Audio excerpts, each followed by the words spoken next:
Information मिलते रहे और वो हमें इन्फॉर्मेशन सारी देते रहे। ठीक है done, thank you very much, बहुत बहुत शुक्रिया। तो इसके मिला के 98 अब हमारी एनजीओ हो जाएंगी। वैसे एनजीओ लाइन में कम से कम और लगी हुई है, लेकिन हमारे को इंटर नहीं कर पाते हैं। अभी संदीप भटनागर बैठे हुए हैं यहाँ पे वी केयर पॉजिटिव से, 2 महीने तक यही वेट कर रहे हैं कि कब इनका नाम इस ग्रुप में आए, अब जाकर के नाम आया है।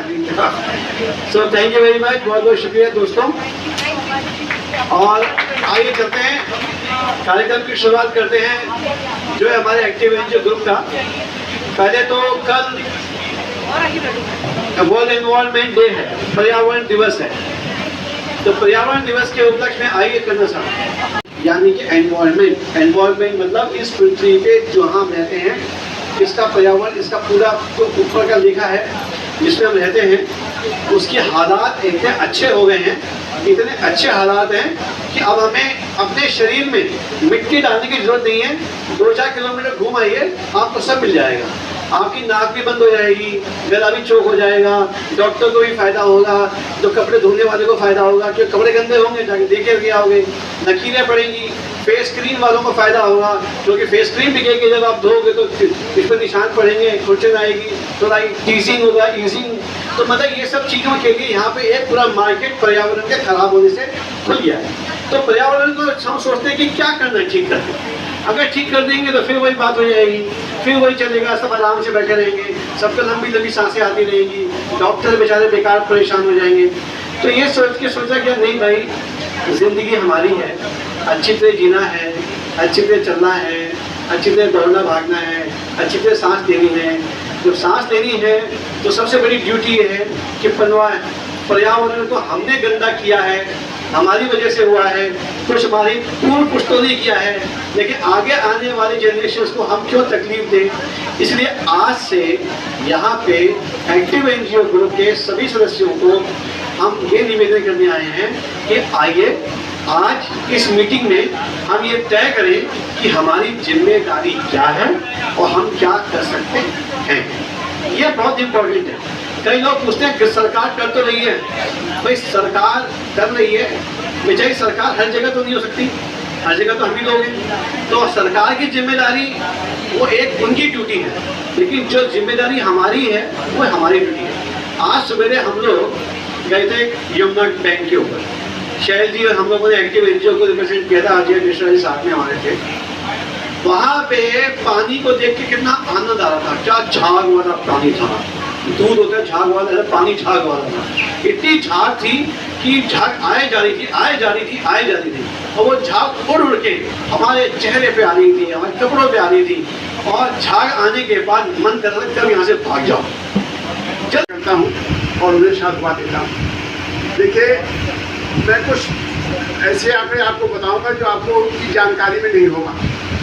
देखिए, इस पृथ्वी पर, भूमंडल पर 4 लाख वनस्पतियाँ और पेड़ पौधे, 4 लाख वनस्पतियाँ पेड़ पौधे इस पृथ्वी पर है, भूमंडल पर, और जिनका कुल वजन जो है 24 खरब से लेकर के 26 खरब मीट्रिक टन के बीच में। दूसरी बात, जो हमारी जनसंख्या है, उनकी जो आबादी है, उसका वजन भी लगभग 4 खरब किलोग्राम। जब ये स्थिति आ रही है, बीच में क्या हुआ था कि जब बहुत ही गर्मी थी वायुमंडल में, तो ओजोन परत जो दक्षिण ध्रुव है, दक्षिण ध्रुव की जो ओजोन परत है वो 14,000 किलोमीटर लगभग क्षतिग्रस्त हो गई थी। जब 14,000 किलोमीटर क्षतिग्रस्त हो गई तो ब्रिटेन, अमेरिका, जर्मनी, रूस, इन 5 देशों ने एक ग्रीन हाउस का निर्माण किया। इस पर्यावरण की दिशा में ग्रीन हाउस की भूमिका बड़ी महत्वपूर्ण है। दूसरी बात यह है कि अब मैं ज़्यादा तो उस पर नहीं बोलूँगा। और पर्यावरण की दिशा में वैदिक काल में भी ऋषि मुनि बहुत चिंतित थे। वाल्मीकि रामायण में भी महर्षि वाल्मीकि ने लिखा है, यावत भूमंडल धते मृगशा बनकानवे तावत पश्चाति विज्ञानम छंदे पुत्र पौत्री।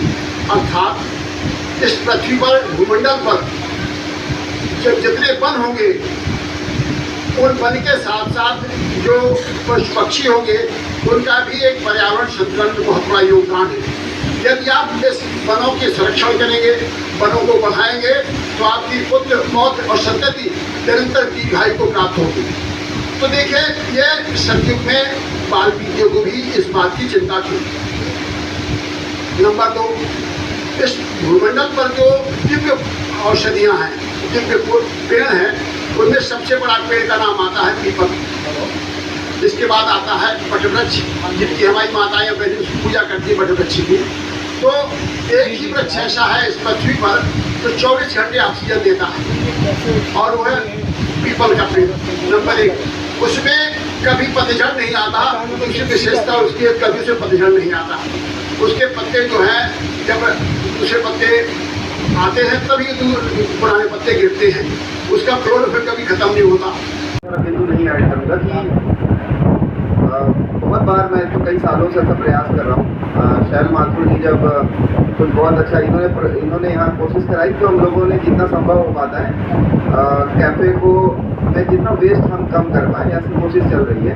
मुझे हमेशा लगता है इन्वायरमेंट को लेकर जो मेरी समझ है, मैं बहुत साधारण भाषा में बोलूँ तो क्या होता है कि पहले हम सक्षम होते हैं, धीमे धीमे करके हम ना इस तरह सोचना शुरू करते हैं। जैसे आपने बताया लाइफस्टाइल की चेंजेस, ये मैंने भी धीरे धीरे अडॉप्ट किए हैं कि कम से कम पानी खर्च हो। हालांकि तो बचपन से हम लोग करें, नहाते कम है ना हम लोग तो पानी तो हम लोग बचा ही रहे हैं। ये मैं इसको ऑन सीरियस नोट बोल रहा हूँ कि आपने बहुत सही बात बोली कि लाइफस्टाइल में बहुत सारी चीज़ें कि अगर हम एक ही ग्लास को बार बार यूज़ कर लें घर में, तो ऐसे 10 ग्लास 15 ग्लास भी ऐसे वो बन जाती है। बर्तन धोने में सबको ही दिक्कत आती है।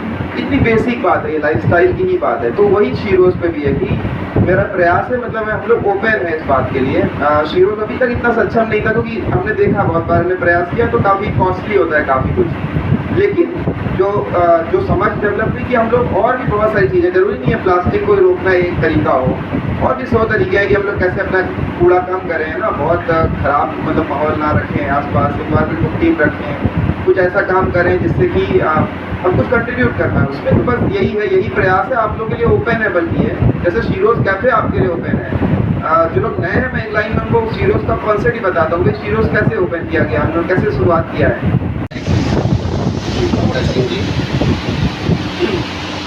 टॉपिक आज जिसमें कि हमारी बात चल रही है, ये कल मनाया जाएगा और इत्तेफाक से कल हमारे आदरणीय मुख्यमंत्री जी का भी जन्मदिन कल ही है। बहुत अच्छी बातें हुई पर्यावरण पे। एक साल में जो भी पहले पंकज जी आप नहीं थे, बहुत अच्छी बात बताई कि जो फ्लश में हमारा जो पानी होता है वो 7-8 लीटर होता है। अगर उसको 1 लीटर भी हम कम करेंगे तो पानी की बचत होगी। सर ने पीपल के पेड़ के बारे में बताया, चिपकू आंदोलन का बताया। सर, चिपकू आंदोलन के जो सूत्रधार थे बगुना जी, सुंदरलाल बगुना जी, वो टेरी से थे और हमारे बहुत ही प्रिय, हमारे रिलेशन में भी थे। तो हम लोगों ने बहुत बचपन में याद है कि वो उनके साथ जाके, एक्चुअली वो टिहरी डैम के ऊपर फोकस था। लेटर ऑन उनकी वाइफ ने कहा नहीं, हमें पेड़ भी बचाने, तो चिपको आंदोलन वहाँ से शुरू हुआ। ये बहुत पहले की बात बता रहा हूँ। हालांकि 1981 में बीमार भी पड़े, लखनऊ AGPGI में रहे, तो वहाँ पे भी बड़ा हम लोगों का रहा उनके साथ। मैं क्योंकि इंडस्ट्री को बिलोंग करता हूँ और ग्रेटर नोएडा इंडस्ट्रीज़ को रिप्रेजेंट करता हूँ, स्पेशली मल्टीनेशनल्स को, तो इन्वायरमेंट पे मैं ये कहता हूँ कि हम लोगों ने बहुत अच्छा काम किया। क्योंकि मल्टीनेशनल है, ऊपर वाले की दया से पैसा है, लोग आज इन्वायरमेंट, आप यूरो 6 की बात कर रहे हैं, हम लोग 7 पे ला रहे हैं। तो सबसे बड़ी प्रॉब्लम जो हम लोग ग्रेटर नोएडा में देख रहे हैं वो देख रहे हैं ग्राउंड वाटर, क्योंकि हर इंडस्ट्री वो यूज़ कर रही है। ग्रेटर नोएडा अथॉरिटी कहती तो है कि हम पानी दे देंगे, बाकी चीज़ें कर देंगे, लेकिन ऐसा होता नहीं है। बहुत सी जो बड़ी इंडस्ट्री है सब जगह ग्राउंड वाटर यूज़ हो रहा है। हालांकि NGT ने बहुत अच्छा एक ऑर्डर दिया है, उसमें उन्होंने कहा है कि आप जितना ग्राउंड वाटर आप यूज़ कर रहे हैं उसके 4 गुना ज़्यादा आपको प्रिजर्व भी करना पड़ेगा। तो इस लिहाजा से हम लोगों ने भी जो है 4 वहाँ के बड़े तालाब लिए हैं ग्रेटर नोएडा के, तो उसको हम मेंटेन करते हैं। उसके आसपास हमने कॉर्डन बनाया हुआ है, क्योंकि पंकज सिंह जी यहाँ हैं, बहुत सी बातें हैं, क्योंकि हम लोगों ने बहुत सारा काम किया है ग्रेटर नोएडा में। इनफैक्ट जो आप डेली मॉनिटरिंग मशीन जो यहाँ की IQ आप देखते हैं इसकी एयर की, वो मॉनिटरिंग होती है, वो मशीन हमारे यहाँ लगी और पॉल्यूशन कंट्रोल बोर्ड वाले, इनफैक्ट मेरे ही कमरे के ऊपर लगी है, हर दिन वहीं से जो है रीडिंग ले जाते हैं। मैं सिर्फ अपनी बात को बहुत जल्दी से समाप्त करूंगा। जो हमने एक बहुत अच्छी चीज़ इम्प्लीमेंट की, आप लोग भी उसको कर सकते हैं। देखिए, जापान में एक मियावाकी साइंटिस्ट पे है, उन्होंने छोटी सी जगह पे बहुत ज़्यादा प्लांट्स लगाने का तरीका अपनाया। वो हमने अपने जो न्यू हॉलैंड फोर्ट प्लांट है, जहाँ की हम पंकज जी को बहुत बार बोला है, इन्वाइट किया है कि किसी दिन आइए, कम से कम इकलौता ट्रैक्टर प्लांट है हमारा ग्रेटर नोएडा में, क्या उत्तर प्रदेश में। फोर्ट ट्रैक्टर है सर, ओरिजिनल फिलाडेल्फिया में हमारा हेड ऑफिस है, और यहाँ हम करीबन 160 ट्रैक्टर बनाते हैं पर डे। और केस जो वर्ल्ड का है, वहाँ का अमेरिका का नंबर 2 का जो आपका एग्रीकल्चर और जो ट्रैक्टर है, वो हमने खरीदा था 2001 में। तो इसलिए सी आगे लग गया। पहले ये न्यू हॉलैंड फोर्ट कहलाता था, अब ये केस न्यू हॉलैंड कहलाता है। तो बहुत बहुत बड़ी कंपनी है और इकलौता प्लांट है पूरे यूपी में। तो इसके लिए हमने ये किया कि हम लोगों ने ये इम्प्लीमेंट किया, और ये इसका ठेका हमने अपना डिस्ट्रिक्ट फॉरेस्ट डिपार्टमेंट को दिया, किसी प्राइवेट को नहीं है, क्योंकि मल्टीनेशनल कंपनी है, इसमें चेक्स एंड बाउंड बहुत है। गवर्नमेंट को दे दिया तो बड़ी क्लियरिटी है। तो उनसे हमने जो है अभी फर्स्ट फेज में 10,000 प्लांट लगवाए मियावाकी में, छोटी सी जगह पे। तो ये एक हम लोगों का मूवमेंट है, और उत्तर प्रदेश में हमारी पहली कंपनी है जिन्होंने ये मियावाकी जो है इसकी यूज़ की है।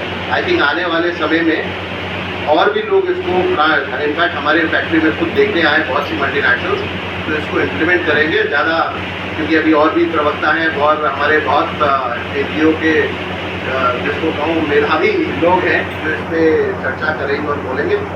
और वंस अगेन पंकज जी, आपका आने का बहुत बहुत धन्यवाद, क्योंकि आपके आने से बड़ा मनोबल बढ़ता है और सभी का बढ़ता है। It's not only the photograph which click with you, but सब आते हैं तो एक लगता है कि क्षेत्र का विधायक आया, मोटिवेशन जो है लेवल बढ़ता है। Thank you for coming. Thank you.